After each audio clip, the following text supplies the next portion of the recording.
So what's up mga badino? So magandang araw, magandang tanghali, magandang gabi sa anong oras na pala ng video na ito mga badino. So in today's video mga badi, may gagawin tayong badi. Ito back LG X-Bomb. So yan, pakita ko lang sa inyo mga badi. So bago natin simulan ang video, roll the intro.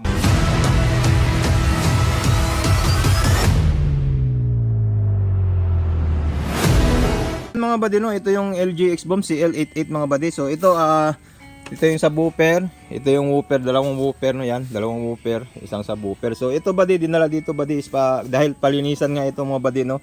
At saka itong isang mga badi ito, ito sa gitna is wala siyang high, wala sira yung tweeter niya. Ito is okay. So isa lang yung sira yung tweeter, yan lang sa gitna no. So yung okay naman yung sub yan, tsaka mga woofer niya okay naman no. So itong sira, papalitan natin to. Titingnan natin kung anong problema nitong tweeter, nasunog ba o naputol ba. So bubuksan natin to no. Ito sa gitna. So bali palilinisan din yan ito mga badi dahil kalawang na rin mga badi, kita nyo. Yan, kalawang yung ano niya badi no. Tsaka madumi sa loob badi, ewan ko kung anong nasa loob niyan. Yan, corrosion siyang mga badi. Ewan ko kung ano natin ito kasi pag bubuksan na natin ito mga badi, mahirap na pagbalik no, may konting diferensya na pagbalik no. So yan ano. So titingnan na natin badi, corrosion. Iwan ko kung ano sa loob nito badi no. Kasi medyo madulim nga sa medyo madumi nga talaga sa loob no. Pero gumagana naman yan badi. Kaso lang yun lang no, madumi tsaka corrosion at saka yung sa high. Ito yung sa likod naman yung badi no. Ito naman sa likuran niya mga badi no. So okay pa naman ng badi yung sa likuran niya no. Oh, buo pa naman yung plywood niya. Wala pa namang sira yung plywood niya no. Yan. Okay pa naman lahat. So yun lang talaga ang problema niya, yung high. Yan. So bubuksan natin badi. So tear down rin natin to no. LG X-Bomb CL88 tear down. So okay. So time lapse lang tayo para mabilis mga badi. So ganun ang gawin natin badi no. Itumba natin yan. Tapos dito tayo magsimula badi no. Ano na natin to ng flat screw mga badi. Pag ganun. Flat screw kaya o ito. Ito yung gamit nating mga pangbukas dyan mga badi no. Yan, mga ganito. Pangbukas dyan. So ganyan lang muna ang gawin natin. Dito tayo magsimula sa ano niya, nagbaba talaga niya no. Magbukas tayo ganyan. Dito tayo magsimula. Okay, so time lapse lang tayo para mabilis kasi pag nakahawak din ng cellphone, mahirap magbukas mga kahawak ng cellphone mga badi no. So yan. Okay. Lagay ko lang sa tripod to para time lapse lang tayo.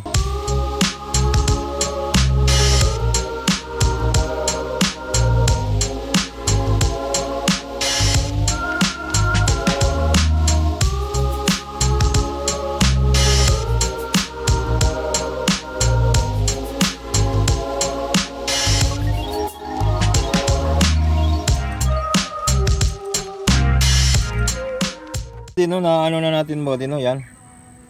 Ano na natin kaso medyo ano pa matigas kasi nakadikit ng glue to mga badi yan. Naka ano siya ng wood glue. May wood glue kasi siya badi. Kaya pero naka ano na siya natin badi no. Yan oh. Nabuksan na natin yan. So konting ano lang badi. Konting ano pa rin natin yan. Mabuksan na natin yan, yan. So kung tiyaga lang tayo dito badi no. Yan, para di natin masyadong masira talaga ano nito. Yan, buksan na yan siya. Okay, so kunting ano lang muna natin, taga lang dyan pati. Mabuksan na natin yan. Okay, time lapse na pa rin tayo.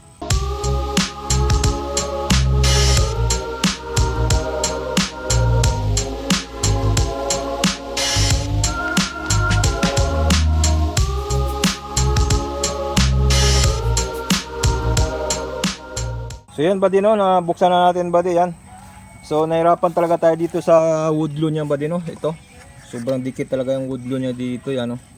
Kaya pag magbukas tayo ng ganito badi, asahan nyo talaga na may madadamage badi no. Kasi sobrang dikit yan badi oh. Wood glue yan eh. Doon sa kumpanya yan eh. Ito lang mahirap nila sa mga Sony, LG, Samsung, anong mga X-Bomb nga anong badi no. Wala silang accessible sa ating ano, repair. Halimbawa nasira yung speaker yan. Wala silang accessible na pang ano, no choice ka talaga kundi buksan mo tong buo na yan. Buo na yan. Dapat naglagay sila ng pang-access na kung halimbawa masira man woofer o tweeter, may access na hindi na bubuksan dito no. Yan, talagang bubuksan mo talaga ito, no choice ka talaga mga badi no. Talagang may madadamage talaga yan. Hindi mo pwedeng maiwasan talagang walang madamage dyan kasi napakadikit yan mga badi oh. Yan oh. Wood glue yan ang lalagay niya, no? May butas yan kasi yan dito, oh. Diyan na pinapasok. Akala siguro nila forever na tong ano nila, no? Soundbox, no? Na wala nang, hindi na masira. Siguro, no? Kaya ganun ang ginagawa nila. Okay, so ano nga pala buddy, lubat tayo. I-charge ko muna to cellphone. Babalik tayo pagkatapos, no? So ayan buddy, no? Nagbabalik tayo mga buddy. Nalubat talaga tong cellphone na to. Mabilis malubat. Okay, so ito. Bago natin tanggalin itong cover niya mga buddy. So mayroon siyang wire dito connection. Ito. LED niya to. Ito. Sobrang alikabok na. So yan, tanggalin muna natin itong dalawang screw dito. Yan, itong dalawang screw. Tanggalin natin yan para matanggal natin yung cover kasi nakalock to ng ano dito, tawag dito yung LED nya, no? LED kasi to eh.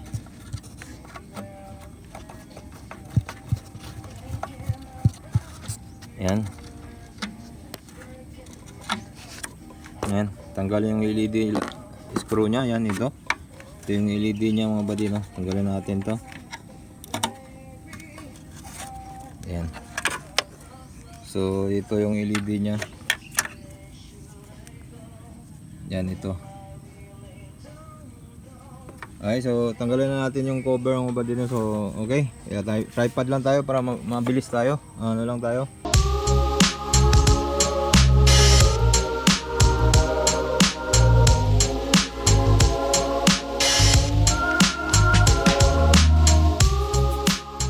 So ito nga buddy, no? Sira talaga yung Twitter ng buddy, no? Yan, ano natin sa X1, test try na, check natin, no? Kung may palo siya or ano, no? So yan. So wala talaga siyang palo mga buddy, oh. Zero. So ito yung sira yung Twitter niya. Siguro yung coil nito, sunog yung coil nito, no? So tanggalin natin yan. Papalitan natin ng coil. So hanap muna tayo ng pamalit yan siguro. Mag-order tayo, saan tayo bibili na, no? So naka-wood glue siya, no?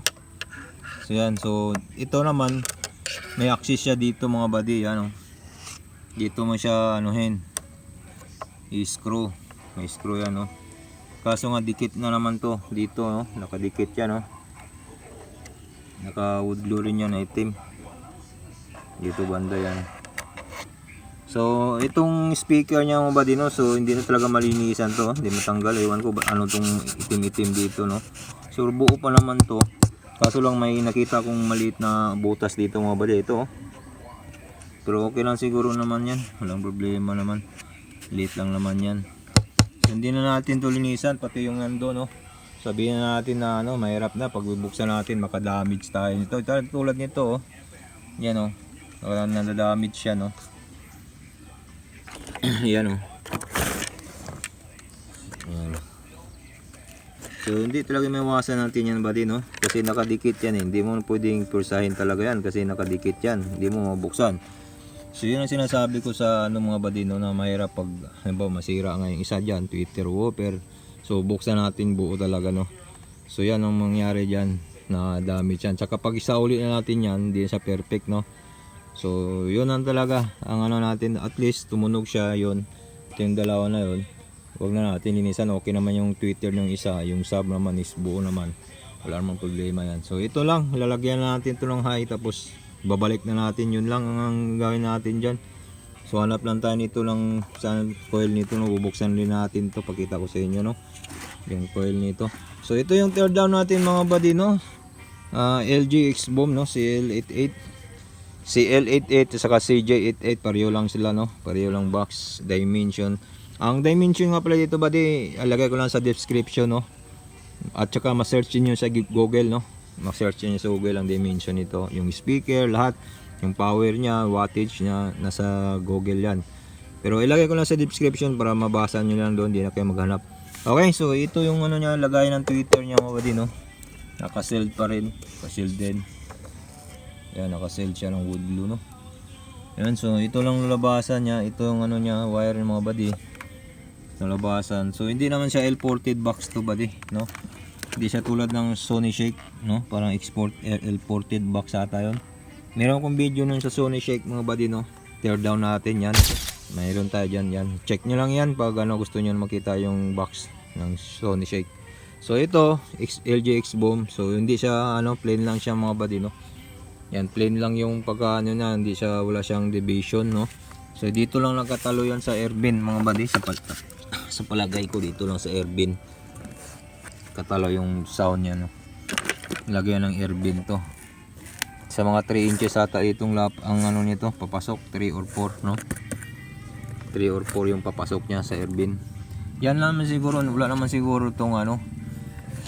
Gusto nyo buksan natin to, titingnan natin sa loob, no, yung ano niya. Tapos tingin ko wala naman buddy, wala lang division to buddy, plain lang yan siya. Tapos ito lang airbin yan. So wag na natin to bubuksan siguro, okay naman. Kasi pag bubuksan natin to, nakadikit din to buddy, no. Kasi bubuksan natin, nakadikit din yan eh. Ano na naman natin yan pagbabalik.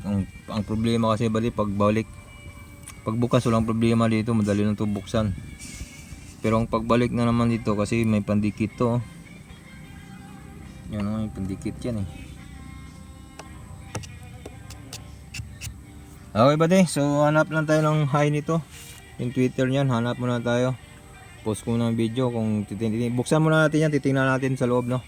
Okay, sige, buksan muna natin.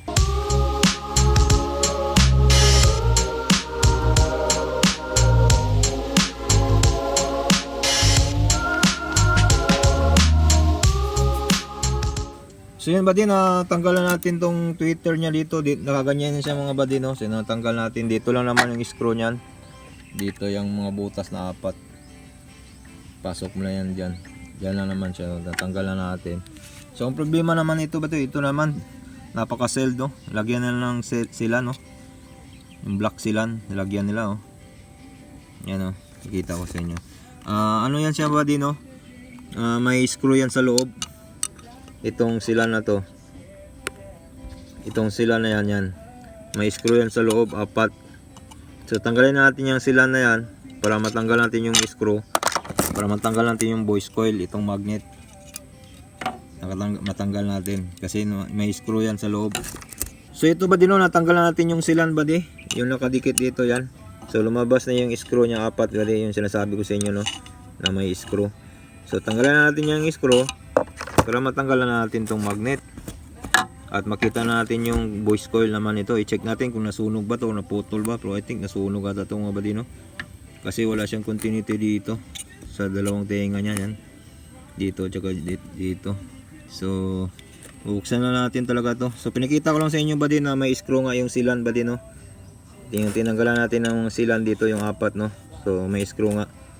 Okay, so patuloy muna tayo. So yan lang mga buddy, no. So thank you so much for watching. Ingat palagi. God bless. Peace yo. Bye bye.